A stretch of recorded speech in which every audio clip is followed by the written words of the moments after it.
Magandang umaga po. Ngayon, ang pag-usapan natin ay yung budget at corruption. Yung pagnanakaw ng pera, doon pa rin umiikot-ikot. Ibig sabihin po, yung pamahalaan, kahit sinong pamahalaan, talagang umiikot-ikot sa pera. Kung wasak ang sistema ng pera sa pamahalaan, magkakaroon ng rebellion. Ibig po sabihin, bago magkaroon ng politika, dadaan muna siya sa ekonomiya. Kaya ika nga sabi ni Clinton, it's the economy, stupid.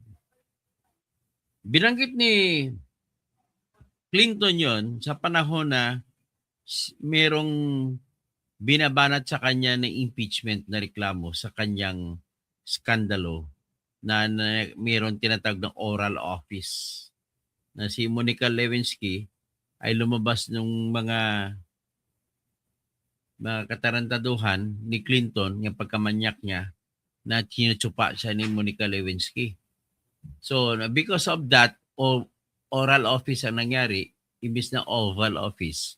Oval Office ang tawag sa White House ng opisina ng Pangulo ng United States. Kasi mukhang oval siya. Pero, tinawag ito ng mga Amerikano na oral office. Kasi lumabas po yung mga ebidensya na kung saan nagtutsupa lagi kay Clinton si Monica Lewinsky. Kinagalit kaya yan ni Hillary Clinton. So magandang umaga kapatid ko na mahal, Dennis Kausing. So iyan po ang ating pag-usapan ngayon. Ano ba ang relasyon ng pera at paano ang pera sa pangpamahalaan natin? Nais ko ring banggitin sa inyo na dadalhin natin ang karumal-dumal na nangyayari po sa Iran sa ngayon. Ang nangyayari po sa Iran ay nagsimula po yan sa kawalan na ng pera ng pamahalaan nila. Hindi na nila masustini yung kanilang mga mamamayan sa pangangailangan sa pera, pagkain, tubig.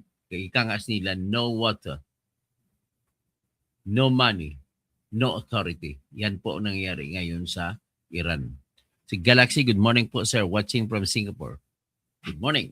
So ngayon, ang kinatatakutan ko na maabot ng Pilipinas ang nangyari sa Iran.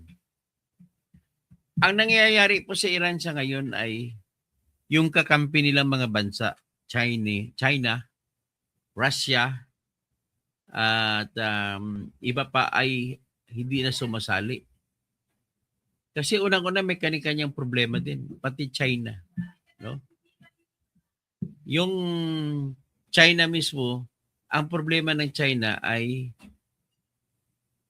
may sarili silang problema sa kanilang bansa. Hindi natin alam ang ekonomiya ng China ngayon ay stagnant, namumroblema din sila. Mula nung umalis sa China, yung mga factories ay nagkaproblema, nagkahindot-hindot ang problema ng China kung paano na mamantini. Pero yung kanilang pride, nandun pa rin, na kahit gumastos pa sila, may papakita lang sa mundo na galit sila sa Taiwan na mayroong bansa ang Taiwan. Gusto na lusubin ang Taiwan. Ang problema naman nila sa Taiwan ay humaharang ang United States of America at ang Japan. Pati South Korea, of course. Bakit po? Kasi 90% po ng pinakamagaling na computer chips ay dyan ginagawa sa Taiwan. Kaya hindi nila basta-basta masisipa. Hindi masisipa ng United States of America at Japan at siyempre South Korea yung Taiwan. Alam mo, umabot pa nga sa punto na yung Prime Minister ng Japan, babae, for the first time babae, ay sobrang tapang na magsalita na sinasabi na oras lulusubin ng China ang Taiwan ay unang-unang magdepensa sa Taiwan ay ang Japan. Ang Japan ngayon kinatatakutan na kasi lumabas sa kwento na bumuo na rin pala sila ng tinatawag na nuclear weapon. Pasikreto yan, hindi confirm yan. Pero siyempre, alam mo naman, sa mundo po ng mga labanan, lahat po ng mga chismis yan ang totoo. At ang totoo ay hindi totoo. Ibig sabihin, ang hindi totoo, yan ang binabanggit ng mga opisyal ng bayan. Opisyal ng mga kanyang pamahalaan. Pero sa Iran po ay umami na sila. Ang China ay tamimi dyan. Ang Russia ay tamimi dyan. Kumihingi po ng umaasa po ang Russia sa mga supply ng mga bala na ginagawa noon sa Iran papunta sa Russia. Wala na. Walang gagawa ng mga yun.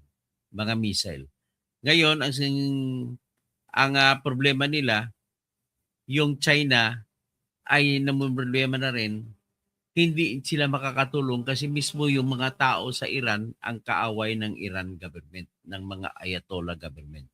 Kung sinabi mo Ayatollah, naalala ko 1979, nag-aaral pa ako noon sa high school pa ako, nung pinatumba ng mga mullah, mga grupo ng mga Islamic Revolution, ang royalty or kingdom ng mga Shah, si Shah Reza Pahlavi.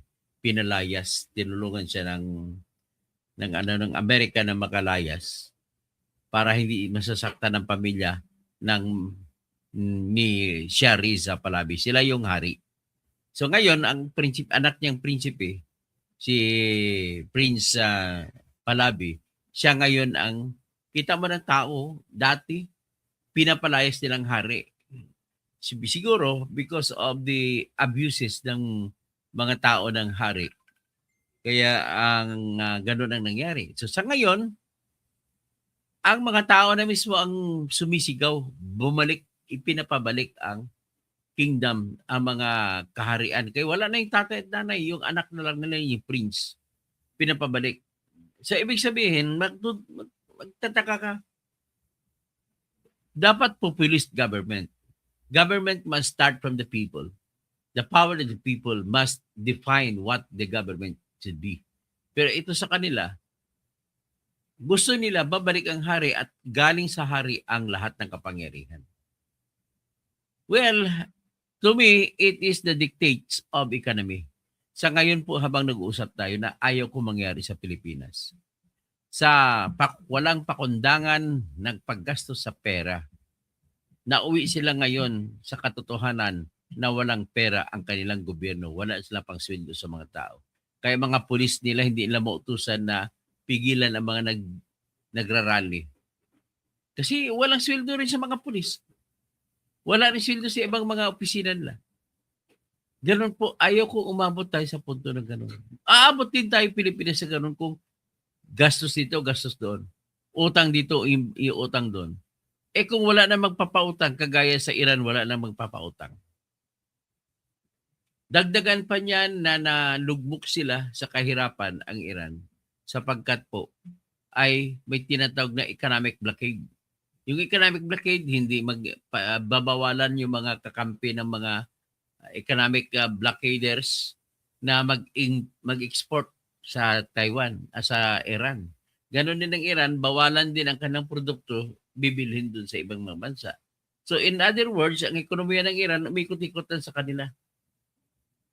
Tapos, ang inaasahan ng Iran na panggastos ay yung kanilang oil production. Yung oil production nila o gas, diyan kumukuha ng crudo, ng gasolina, lahat ng byproducts ng sa oil ay binenta na nila ng palugi sa China. Yung China naman, sinamasamantala naman yun. Lahat ng palugi, actually, ganun din ang ginagawa ng China sa Russia. Yung oil ng Russia, binibili ng China ng palugi. So sa ngayon, hindi makasustini ang production ng oil ng Iran. Yan ang pinaka-problema nila. Ngayon, ang mga tao ay inagaw na nila ang mga opisina, pinasok sa Iran. Ayaw kong mangyari sa Pilipinas ng gano'n. Sa ngayon, nakakapagsalita pa ko rito. Siguro pagdating kong araw mayroong gano'n, magulo. Ang mga tao ron po, walang tubig. Alam mo naman, ang tubig importante. Nag-aagawan sa tubig, kakunting supply ng tubig. Wala silang pera kasi ang pera wala nang dati nagbibigay ng ayuda ang gobyerno nila. Ngayon wala nang maibibigay. Tayo nagbibigay pa ng ayuda, darating tayo sa punto na baka wala na rin maibibigay yung ating gobyerno.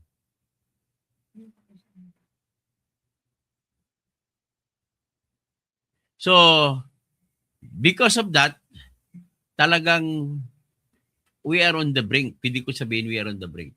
Tapos ito ngayon, umamin, di ba nag-umpisa si Libeste, yung batang congressman, na magsalita na pagkatapos ng break, eh, binigyan sila ng 2 million na bonus, tawag niya bonus.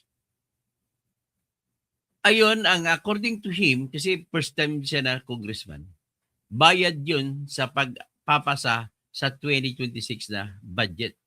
Kasi ang budget kailangan ipapasa, walang magagamit ang ating gobyerno sa 2026 kung hindi maipasa yung budget.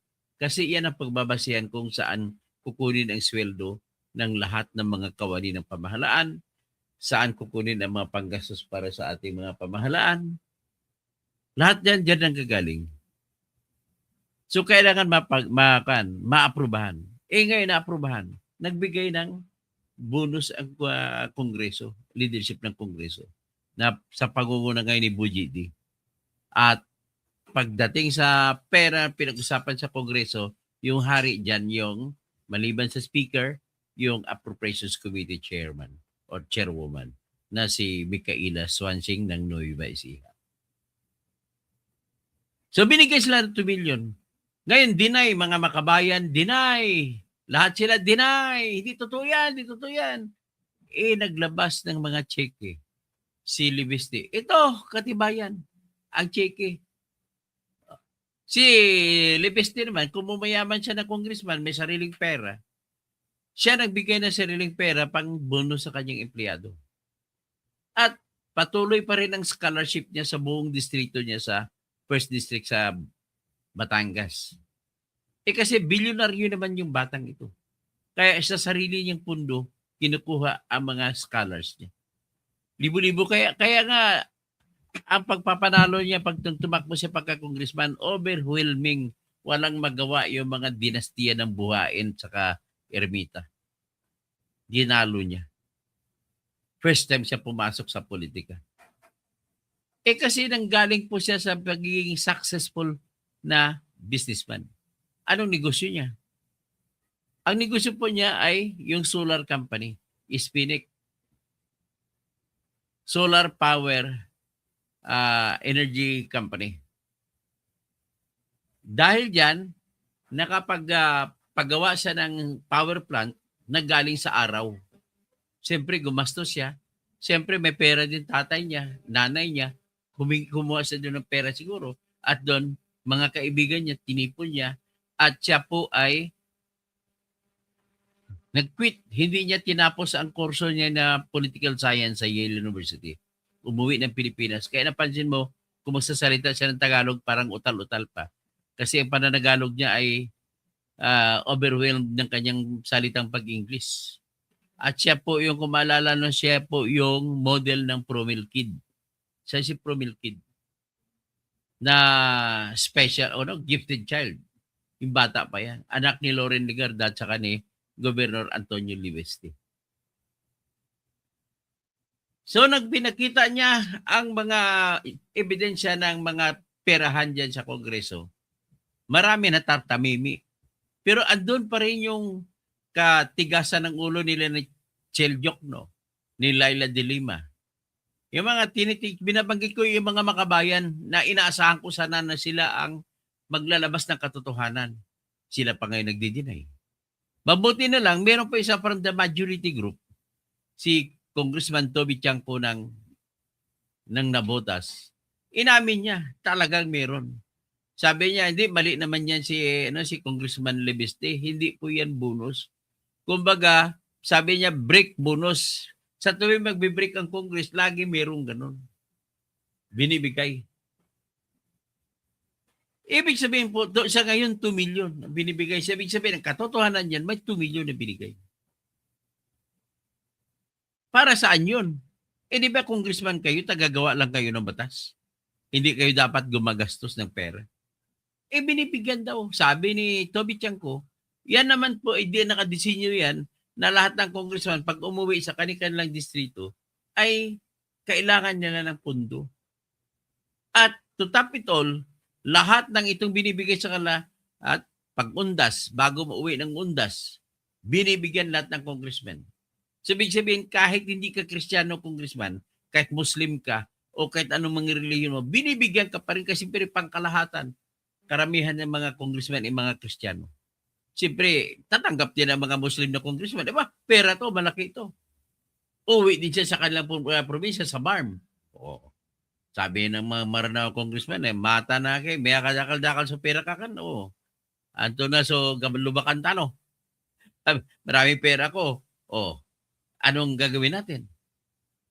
Ganan sa mga congressmen sa Lanao. O, yan. Sa Maguindanao din, ganon din. Hindi rin naiba. Sa mga Katoliko o mga Protestant na congressman, ganon din. Walang pinag-iba. In other words, we all boil down into one common interest. Interest ng lahat ay pera. Kasi Hoda, anong probinsya mo, anong tribo mo, anong religion mo, lahat-lahat, pag may pera, lahat ng problema solved. Ang problema ay naiwan sa tao. Walang makukuha ang tao na pera. And because of those monies that they get every break, Christmas break, ondas, at saka, anong pang ibang break? Yung mag-break sa para sa sa mga Catholic or Christian break na tinatawag na kwan na yung pagpapako ni Kristo sa krus. Oh. Lahat 'yon, kahit Muslim ka, makakatanggap ka ng mga break bonus. Ang tawag nito, Bichanko, break bonus. And to top it all, napakasama. Wala nang obligasyon ng mga congressmen na magpapatunay kung saan nila ginasta ang lahat ng mga bonus na natanggap nila. Ang bonus na natanggap nila, ang gagawin lamang nila ay magbibigay siya certification. I certify that I spent this bonus amount to proper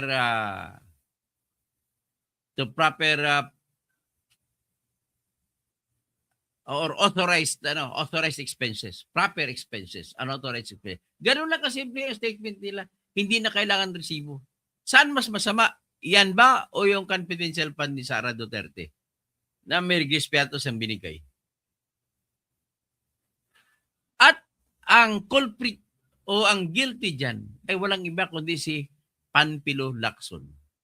Nung siya'y senador pa nung araw ba 2011, nag-sponsor siya ng resolution number 10, Senate Resolution number 10, na sinabi niya ron na yung mga MOOE, kasama MOOE. Ano may MOOE? Maintenance, Operations, and Other Expenses. Kung may opisina ka, i-maintain mo ang office mo, mag-hire ka ng mga tao mo. Hindi tao yan, ibang sweldo ng tao, kundi mga gastos ng opisina mo. Ano bang gastos sa opisina? Bad paper. Kung ano pang iba. May utusan ka, pero sa totoo lang, ang tao mo ay hiwalay na item, may sweldo na yun. Lahat ng tao mo. Pero bakit meron pang hiwalay na MOOE? At 2 million yan bawat lahat-lahat, pati allowance, every month 2 million. Tapos i-certify mo lang na napunta sa tama. Ganun po ang ginagawa. Ngayon, pupunain ko na rin itong lahat na lang ata sa parte ng government natin nagkani-kanyang nakaw na. Itong CHED, ginawa ito para tumulong sa mga anak natin, mga apo natin. Commission on Higher Education. Ang trabaho ng Commission on Higher Education ay hindi lang po magmamantini ng mga private schools. Hindi lang yung mga i-maintain niya kailangan ang standards ng mga private schools ay kasing standards ng mga state schools. Kundi, namimigay din sila ng tinatawag na scholarship sa pamamagitan ng Unifast. Yung wisdom ng Unifast ay sa kaisipan na sa utos ng konstitusyon na kailangan ng social contract ng pamahalaan sa mga tao ay kasama ang pagtutulong sa kahirapan. Kasama sa programa sa kahirapan ay para umangat ang tao ay yung bigyan mo ng pundo ang mga anak ng mga mamamayan na nag-aaral para magkaroon ng kanilang kurso. Sa kaisipan, which is true naman, na kahit isa lamang sa pamilya ang makagraduate sa anumang kurso at makapaghanap ng magandang trabaho, maka-abroad o kung saan, buong pamilya ay natutulungan. Hindi nalalagay sa sarili ko. Ako'y pinakamatanda sa aming pamilya. Nung kumita ako, siyempre, bigay din, tulong din ako. Mga tuition ng mga kapatid ko nung araw. Ngayon, tuition ng pamangkin ko. Tumutulong ako.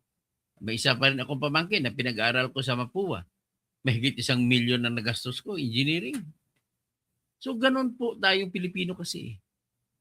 Kailangan andun po kaisipan, the only way, the best way, actually, it's not the only way, but the best way to empower para umangat ang mga kanya-kanyang mga Pilipinong mga pamilya na mayroong problema sa pera ay sa pamamagitan po ng tinatawag na pagtulong sa edukasyon ng bawat isa. Kahit isa man lamang sa pamilyang Pilipino, ang papag-graduate mo ay malaking tulong na.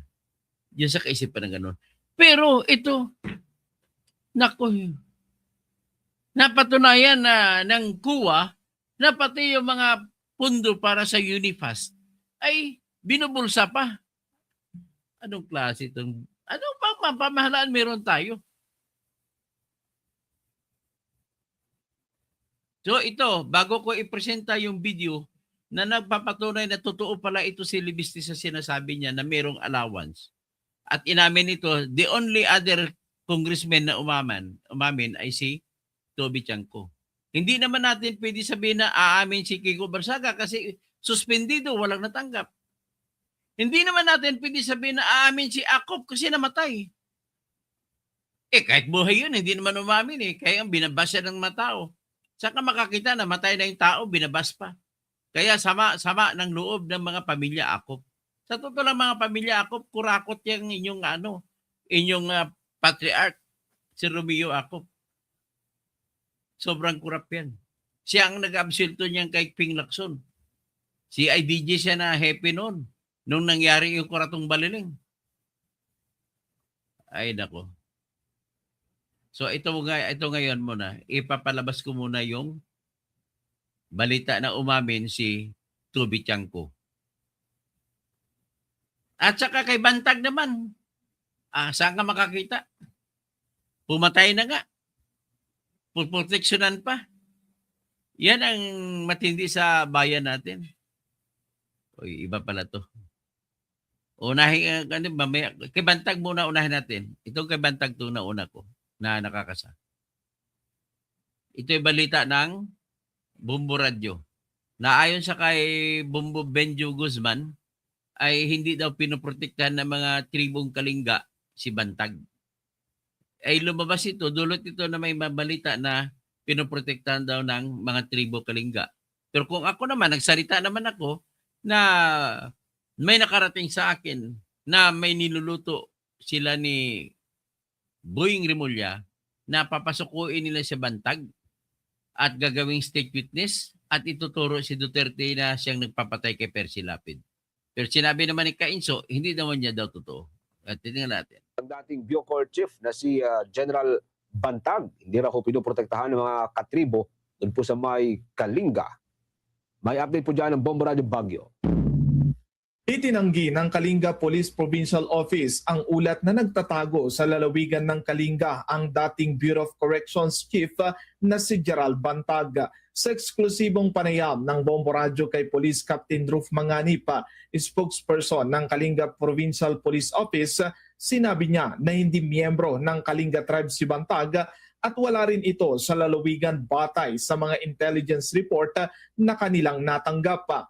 Ayon kay Manganib, si Bantag ay isang mestizo na nagmula sa mga lalawigan ng Tinok Ifugao at Benguet at iginit niyang hindi ito kabilang sa alinmang tribo ng Kalinga. Ang pahayag ng Kalinga Police Provincial Office ay kasunod ng sinabi ni Bureau of Corrections Director General Gregorio Katapang Jr. na umano'y nagtatago si Bantag sa Kalinga at pinoprotektahan ng kanyang mga katribo. Ipinaliwanag din ni Manganib na sa ilalim ng Budong System, hindi dapat itinatago ang sinumang individual na may nagawang krimen. Dagdag pa ng opisyal, batid ng mga tauhan ng Philippine National Police sa Kalinga na may inilabas na arrest warrant laban kay Bantag at kung mapatunayang naroon ito sa lalawigan, agad nilang ipapatupad ang batas. Ating pakinggan ang tinig ni Police Captain Ruf Manganib, spokesperson ng Kalinga Police Provincial Office. Bantag is not a Kalinga tribe. As of our intelligence report, wala talaga dito si Sir Bantag. Hindi nagtatago dito.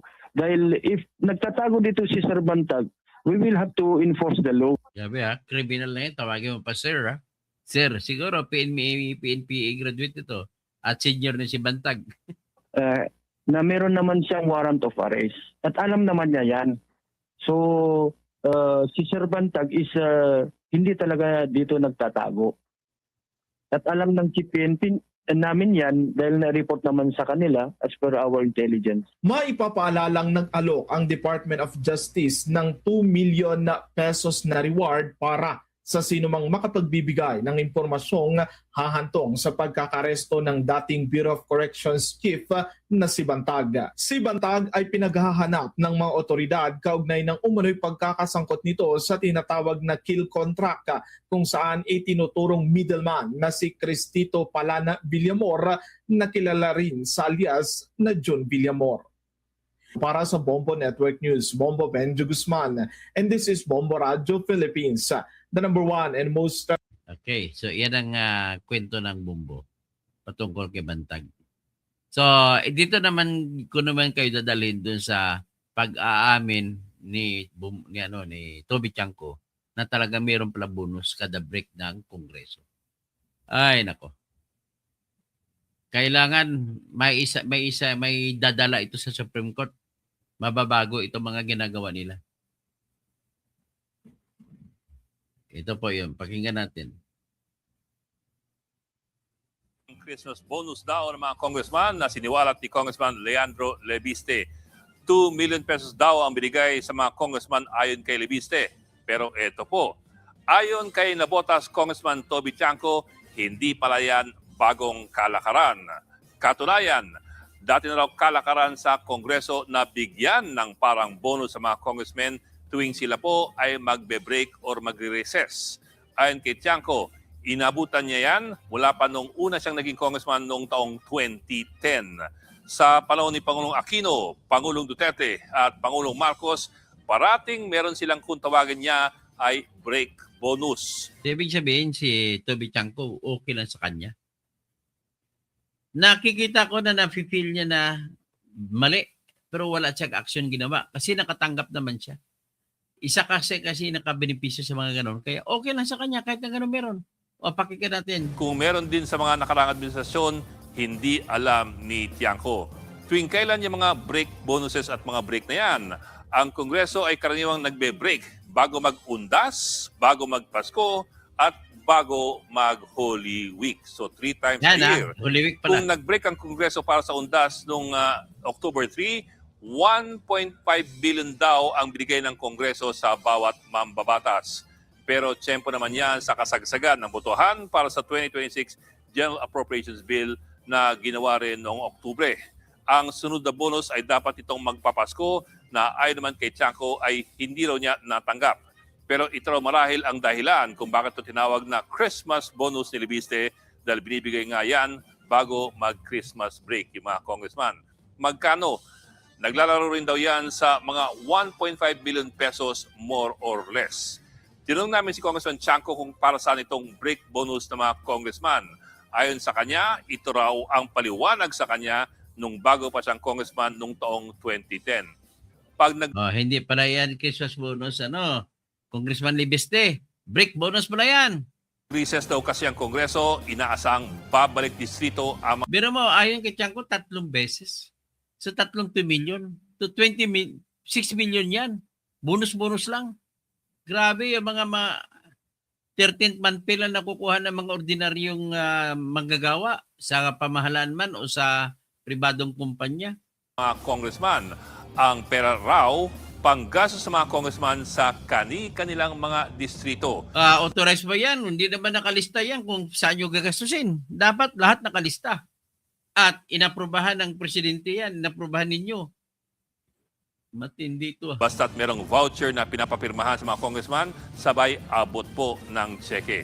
Sa madaling sabi, hindi po ganun kalinaw kung para saan itong mga break bonus at kung saang bahagi ng House budget ito nanggagaling. Pero ito ang talagang malinaw. Itong mga bonus na ito ay hindi po subject to liquidation. Nako, yan ang matindi. Hindi subject to liquidation. Ano ibig sabihin na hindi subject to liquidation? Hindi na naghahanap ng pruweba kung saan nyo ginasta. Bakit? Ano lang gagawin? Walang kailangang mga resibo, walang kailangang mga patunay kung saan ito ginastos. O, yan Yan ang dapat isa sa buwagin natin na matindi. Basta pirmahan ng voucher at tanggapin ang tseke. Sa madaling salita, maaring gamitin ito ng congressman para sa ikabubuti ng kanyang Ikabubuti ng kanyang distrito constituency sa distrito o ikabubuti ng kanyang bulsa. o di kaya sa ikabubuti ng kanyang sariling bulsa. Kung tutusin, hindi lang naman kasi yung mga bonus ang hindi kailangan po ng liquidation. Ang maintenance and other operating expenses or MOOE ng mga congressman, hindi rin kasi Iba pa ito sa bonus MOOE na kinikwento ko kanina. Operational expenses. Ano ba talaga expenses na yan? It's now time to demand from the congressmen to itemize what are those expenses. At walang batas na nagsasabi na specific kung ano ba yung sakop ng MOOE. Nagbangbagit na sila ng lump sum lang, lump sum. Tapos may extraordinary and miscellaneous expenses, lump sum din. Hay, nako. kailangan ng liquidation. At buwan-buwan, pumapatakbo yan ng halos 1 milyong piso. 718,000 para sa district operations, 240,000 para sa miscellaneous expenses. Okay. Ang laking pera, hindi chinecheck. Bakit po ganon? Taong 2011, pinasa ng 15 Congress ang Senate Concurrent Resolution number Yan, si Lacson ang may author niyan. Si Lacson ang nag-utak niyan. 10 na nagsasabing hindi na kailangang busisiin ng COA ang pagliliquidate ng mga MOOE ng mga mambabatas. Ang kailangan na lamang ay isang sertifikasyon mula sa mambabatas na nagamit sa tama ang pera ng MOOE. Pero kung deklarasyon mo lang na nagamit sa tama, kung nabibilang ko natin yung nagnakaw ng 10 piso, bakit yung milyones na yan, hindi natin alam kung ginastos sa tama o hindi. At walang batas nagsasabi na nagdidetalye kung saan ang bawat ang gagastusin. Ilang bond paper ba? Ilang computer ba? Ilang, internet? Alam ko, opisina, hiwalay na gastos yun. Hiwalay na gastos sa mga tao. Hiwalay na gastos sa mga consultants. Yung mga personal services yun na item. Ito, saan ito? Pagkain, pabili ng kung may bisita. Papunta sa restaurant. Kasama dyan. Bakit? Dahil ito naman daw ang dati ng kalakaran na ginagawa Kahit pa dating kalakaran, dapat na alam mo yung Tubi Tiangco, ikaw na nakakaalam ay may obligasyon na questionin ito. Ba't hinahayaan mo lang? Kasi ikaw ay lumiligaya rin dyan. ginagawa na lamang nilang formal. Kaya't ang ginigit ngayon ni Tiangco, maging mas prangka ang Kongreso at aminin ang pagtanggap nitong perang ito. Pero higit sa lahat, kailangan din ng mas mahigpit at masinop na mga patakaran sa paggamit nitong pera ng bayan. Dapat ipatuloy itong patakaran ng liquidation by certification. Okay, ikaw na rin nasasabi, pero bakit di mo ginawa hanggang ngayon? Ilan na? 15 years na since 2010. Naging congressman ka. Lubos-lubos ba talaga ang tiwala natin sa ating mga mambabatas? lalo na para sa mga politiko na madalas laway lamang ang puhunan, laway lang din ba ang ating pangahawakan? Mga kapatid, Yan. So, yan po ang ating pinapakita, pinipresenta sa inyo. Tapos, meron pa tayong ito naman, ang ayaw ko sa mga makabayang congressmen, hindi nila inaamin, bagkus dinideny pa nila na meron. Ito si Tinyo, tingnan niyo si Tinyo. Congressman Tinyo na, ay, hindi yan. Itong balita sa na si Tinyo, hindi umamin. Sabi niya, wala daw natanggap. Ng klase itong congressman na to. O yan Tinyo, Makabayan Lumigues did not receive. Ha? Paano mo nalaman? Sabihin mo lang sa sarili mo kung nakatanggap ko. Hindi. Huwag ka magsalita para sa ibang congressman. Ayan Mukhang pera din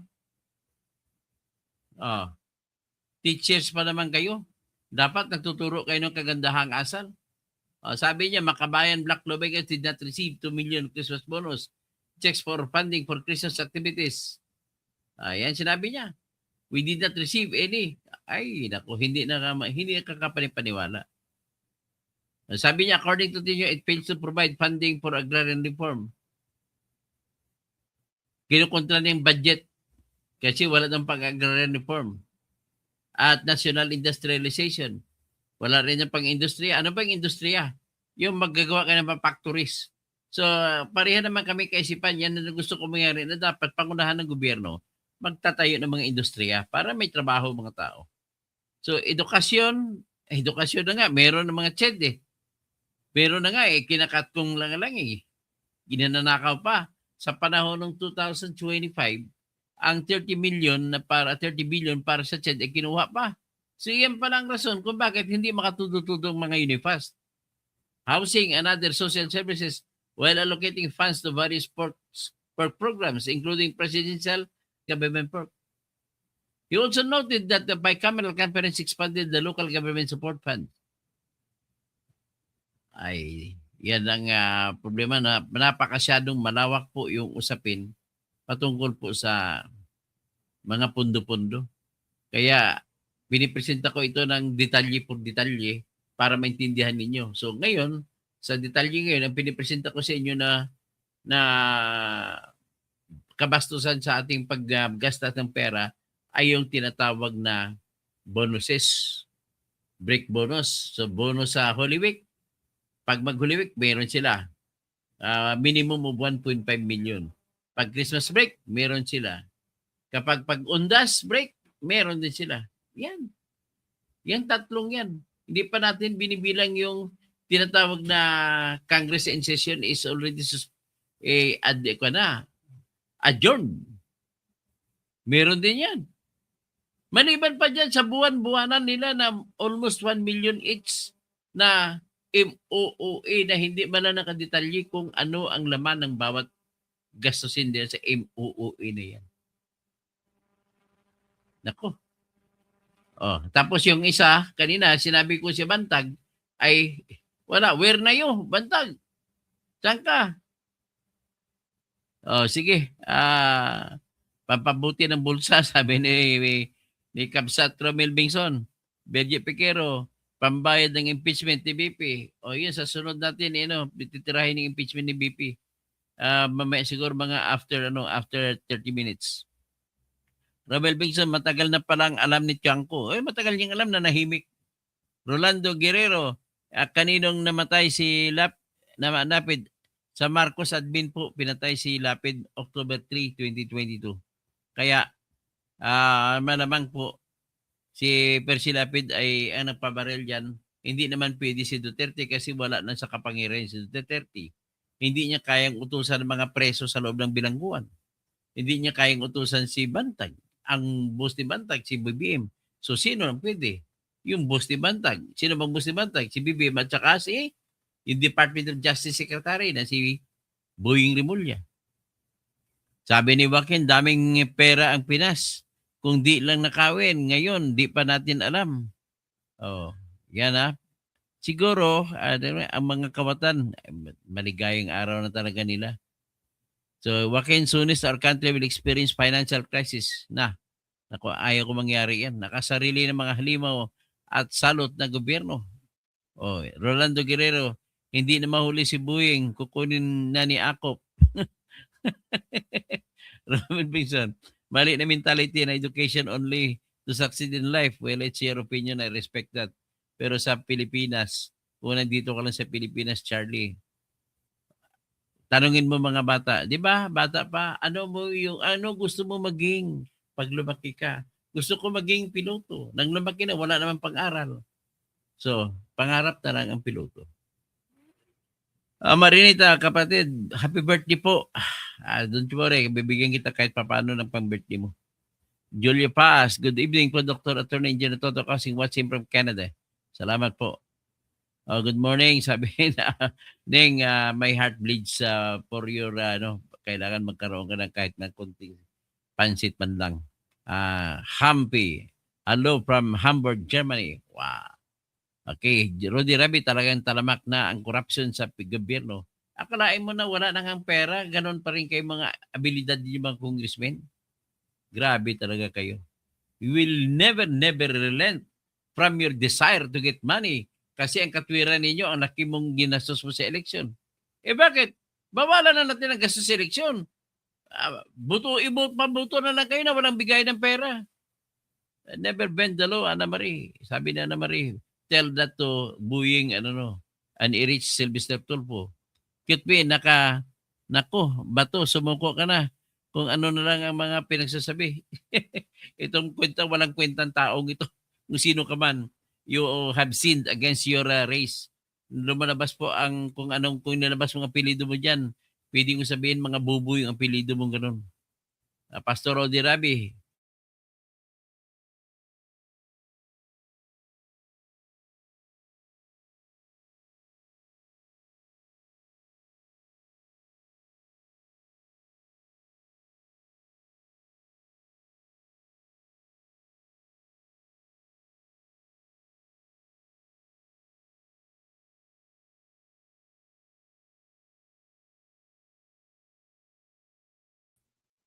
pasensya po na nawala ako sa ere. May nag-hack na naman sa akin. So anyway, Happy New Year pa rin sa lahat. Kay Rolando Catedrilla. Yung kaya kamag-anak ng aking kaibigan na si Alex Catedrilla na isang composer. Alam mo ba, Rolando, yung Roland, kung anong kinumpos ng iyong kamag-anak na sikat? Ikakasal ka na. Yan. Ay kinumpos na napakasikat. Roland Catedrilla, Happy New Year noon. Inubos na ng Bangag Administration. Louie Benco, pagtaas ng sweldo ng mamamayan, zero as walang pag-asa kung congressman. Ay, naku. Oo nga. At sinet aside nila yung pension. Tinanggal nila sa budget kasi inuna nila yung budget ng maipip. We will talk about maipip later on. Jose Abinguna, mukhang may sakit si si Ombudsman Bunjing. Nangako sila na ngayon daw sila. China-challenge si Boying Rimulya na mag-live stream. Magsalita ka live stream. Joaquin, okay, hanggang dyan na lang po. Magandang umaga po sa inyong lahat.